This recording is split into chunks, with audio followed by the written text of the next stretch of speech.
ನಮಸ್ಕಾರ. ತಹಸೀಲ್ದಾರ್ ಆಫೀಸ್ ಮುಂದೆ ಗಂಟೆಗಟ್ಲೆ ಕ್ಯೂ ನಿಲ್ಲೋ ಕಾಲ ಈಗ ಹೋಯ್ತು. ಇವತ್ತಿನ ಈ ಎಕ್ಸ್ಪ್ಲೇನರ್ನಲ್ಲಿ ನಾವು ನಾಡ ಕಚೇರಿ ಪೋರ್ಟಲ್ ಬಳಸಿ ಆನ್ಲೈನ್ನಲ್ಲೇ ಜಾತಿ ಮತ್ತು ಆದಾಯ ಪ್ರಮಾಣ ಪತ್ರಗಳನ್ನ ಎಷ್ಟು ಸುಲಭವಾಗಿ ಪಡಿಬೋದು ಅಂತ ನೋಡೋಣ. ಯಾವುದೇ ಗೊಂದಲವಿಲ್ಲದೆ ನೇರವಾಗಿ ವಿಷಯಕ್ಕೆ ಬರೋಣ ಬನ್ನಿ. ಸರಿ, ಈಗ ನಾವು ಏನೆಲ್ಲ ಕವರ್ ಮಾಡ್ತೀವಿ ಅಂತ ಒಮ್ಮೆ ನೋಡ್ಬಿಡೋಣ.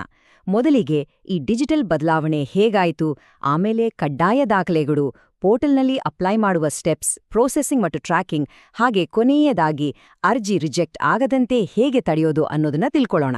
ಬನ್ನಿ ಶುರು ಮಾಡೋಣ. ಮೊದಲನೇ ಭಾಗ, ಕ್ಯೂನಿಂದ ಕ್ಲಿಕ್ಗಳೆಡೆಗಿನ ಈ ಡಿಜಿಟಲ್ ಬದಲಾವಣೆ.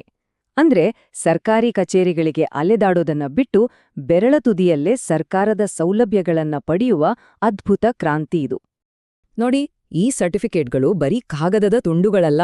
ಇವು ನಿಮ್ಮ ಎಜುಕೇಷನ್ ಅಡ್ಮಿಷನ್, ಸ್ಕಾಲರ್ಶಿಪ್, ಸರ್ಕಾರಿ ಕೆಲಸದ ರಿಸರ್ವೇಷನ್ ಇರ್ಬೋದು, ಅಥವಾ ವಯೋಮಿತಿ ಸಡಿಲಿಕೆ, ರೇಷನ್, ಕೃಷಿ ಸಬ್ಸಿಡಿ ಅಂಥ ಸ್ಕೀಮ್ಗಳನ್ನ ಅನ್ಲಾಕ್ ಮಾಡುವ ಮಾಸ್ಟರ್ ಕೀಗಳು.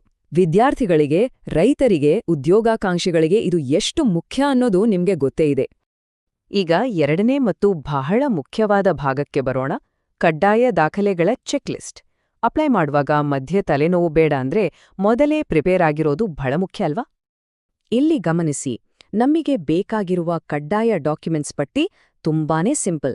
ಬರೀ ಇಷ್ಟೇ: ನಿಮ್ಮ ಆಧಾರ್ ಕಾರ್ಡ್, ರೇಷನ್ ಕಾರ್ಡ್, ಒಂದು ಪಾಸ್ಪೋರ್ಟ್ ಸೈಜ್ ಫೋಟೋ, ಹಾಗೆ ಜಾತಿ ಉಲ್ಲೇಖವಿರುವ ನಿಮ್ಮ ಶಾಲಾ ವರ್ಗಾವಣೆ ಪ್ರಮಾಣಪತ್ರ ಅಂದ್ರೆ ಟಿಸಿ ಅಥವಾ ಮಾರ್ಕ್ಸ್ ಕಾರ್ಡ್, ಮತ್ತು ಫ್ಯಾಮಿಲಿಯ ಆದಾಯದ ಪುರಾವೆ.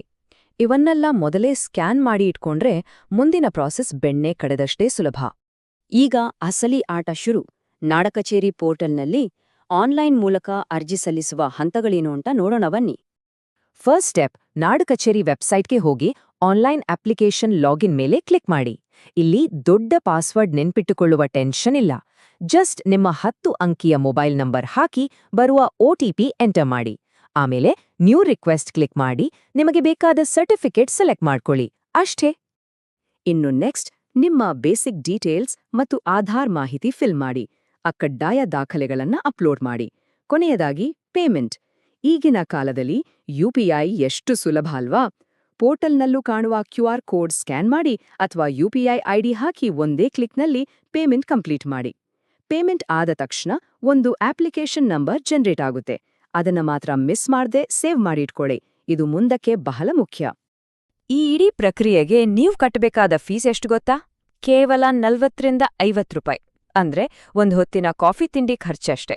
ಏಜೆಂಟ್ಗಳಿಗೆ ಸಾವಿರಾರು ರೂಪಾಯಿ ಸುರಿಯೋ ಬದಲು ನಿಮ್ಮ ಫೋನ್ನಲ್ಲೇ UPI ಬಳಸಿ ಒಂದೇ ನಿಮಿಷದಲ್ಲಿ ಈ ಹಣ ಪೇ ಮಾಡ್ಬೋದು. ನೋಡಿ ಎಷ್ಟು ಉಳಿತಾಯ. ಸರಿ, ನಮ್ಮ ಕಡೆಯಿಂದ ಕೆಲಸ ಮುಗಿತು. ಈಗ 4ನೇ ಭಾಗ, ಪ್ರಾಸೆಸಿಂಗ್ ಮತ್ತು ಟ್ರ್ಯಾಕಿಂಗ್. ನಾವು ಸಬ್ಮಿಟ್ ಮಾಡಿದ್ಮೇಲೆ ಏನಾಗತ್ತೆ?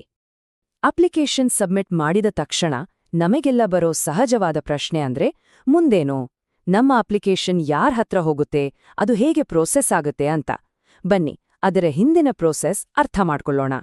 ನೀವು ಸಬ್ಮಿಟ್ ಮಾಡಿದ ತಕ್ಷಣ ಆ ಅರ್ಜಿ ನೇರವಾಗಿ ವಿಲೇಜ್ ಅಕೌಂಟೆಂಟ್ ಅಂದ್ರೆ ಗ್ರಾಮ ಲೆಕ್ಕಿಗರ ಲಾಗಿನ್ಗೆ ಹೋಗುತ್ತೆ. ಅವರು ರಿವ್ಯೂ ಮಾಡಿ ಮೇಲೆ ರೆವೆನ್ಯೂ ಇನ್ಸ್ಪೆಕ್ಟರ್ ಅದನ್ನ ಕ್ರಾಸ್ ಚೆಕ್ ಮಾಡ್ತಾರೆ.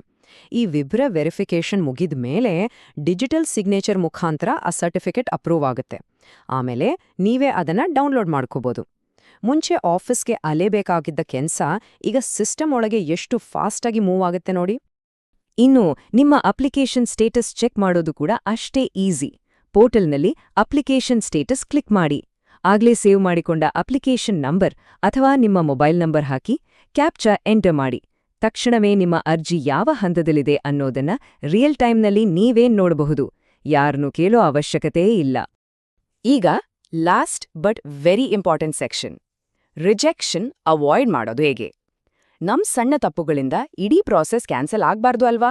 ಆದ್ರಿಂದ ದಯವಿಟ್ಟು ಇದನ್ನ ಸ್ವಲ್ಪ ಗಮನವಿಟ್ಟು ಕೇಳಿ. ನಿಮ್ಮ ಆಧಾರ್ ಅಥವಾ ID ಕಾರ್ಡ್ನಲ್ಲಿರೋ ಹೆಸರು ಮತ್ತು ನಾಡ ಕಚೇರಿ ಅಪ್ಲಿಕೇಶನ್ನಲ್ಲಿ ನೀವು ಟೈಪ್ ಮಾಡೋ ಹೆಸರು ಎಕ್ಸಾಕ್ಟ್ ಆಗಿ ಮ್ಯಾಚ್ ಆಗ್ಲೇಬೇಕು. ಅಪ್ಪಿತಪ್ಪಿ ಒಂದು ಸ್ಪೆಲ್ಲಿಂಗ್ ಮಿಸ್ಟೇಕ್ ಆದ್ರೂ ಅಪ್ಲಿಕೇಶನ್ ರಿಜೆಕ್ಟ್ ಆಗತ್ತೆ. ಅದಕ್ಕೆ ಫಾರ್ಮ್ ತುಂಬುವಾಗ 2 ಬಾರಿ ಕಾಗುಣಿತ ಚೆಕ್ ಮಾಡ್ಕೊಳ್ಳಿ. ಇದೊಂದು ಸಿಂಪಲ್ ಟ್ರಿಕ್ ನಿಮ್ಗೆ ತುಂಬಾನೇ ಟೆನ್ಷನ್ ತಪ್ಪಿಸುತ್ತೆ. ಇಲ್ಲಿ ಕಾಣಿಸ್ತಿರೋ ಈ ನಂಬರ್ 5 ಬಹಳ ಮುಖ್ಯ. ಯಾಕಂದ್ರೆ ಆದಾಯ ಪ್ರಮಾಣಪತ್ರ ಅಂದ್ರೆ ಇನ್ಕಮ್ ಸರ್ಟಿಫಿಕೇಟ್ ಕೇವಲ 5 ವರ್ಷಗಳವರೆಗೆ ಮಾತ್ರ ವ್ಯಾಲಿಡ್ ಆಗಿರುತ್ತೆ. 5 ವರ್ಷದ ನಂತರ ನೀವು ಮತ್ತೆ ಇದೇ ಪ್ರಾಸೆಸ್ ಫಾಲೋ ಮಾಡಿ ಹೊಸದಾಗಿ ಅಪ್ಲೈ ಮಾಡಬೇಕು.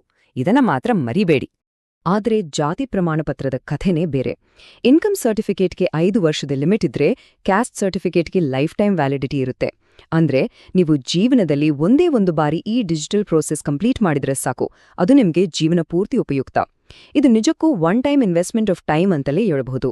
ಅಂತಿಮವಾಗಿ ಹೇಳೋದಾದ್ರೆ, ಈ ಡಿಜಿಟಲ್ ಉಪಕ್ರಮಗಳು ಸರ್ಕಾರಿ ಸೇವೆಗಳನ್ನ ನೇರವಾಗಿ ನಮ್ಮ ಮನೆ ಬಾಗಿಲಿಗೆ ತಂದು ನಮ್ಮ ಸಮಯ ಮತ್ತು ಹಣ ಎರಡನ್ನೂ ಉಳಿಸ್ತಾ ಇವೆ. ಇದೊಂದು ಪವರ್ಫುಲ್ ಬದಲಾವಣೆ ಅಲ್ವಾ? ಹಾಗಾದ್ರೆ ಈ ರೀತಿಯ ಸಂಪೂರ್ಣ ಡಿಜಿಟಲ್ ವ್ಯವಸ್ಥೆಗಳು ಮುಂದಿನ ದಿನಗಳಲ್ಲಿ ನಮ್ಮ ಸಮಾಜವನ್ನ ಇನ್ನಷ್ಟು ಸುಲಭ ಮತ್ತು ಪಾರದರ್ಶಕ ಮಾಡಬಹುದು? ಸ್ವಲ್ಪ ಯೋಚಿಸಿ. ಈ ಸಂಚಿಕೆಯನ್ನ ಇಲ್ಲಿಗೆ ಮುಗಿಸ್ತಾ ಇದೀವಿ. ಈ ಮಾಹಿತಿ ನಿಮ್ಗೆ ಖಂಡಿತ ಉಪಯುಕ್ತ ಆಗಿದೆ ಅಂತ ಭಾವಿಸ್ತೀನಿ. Take care.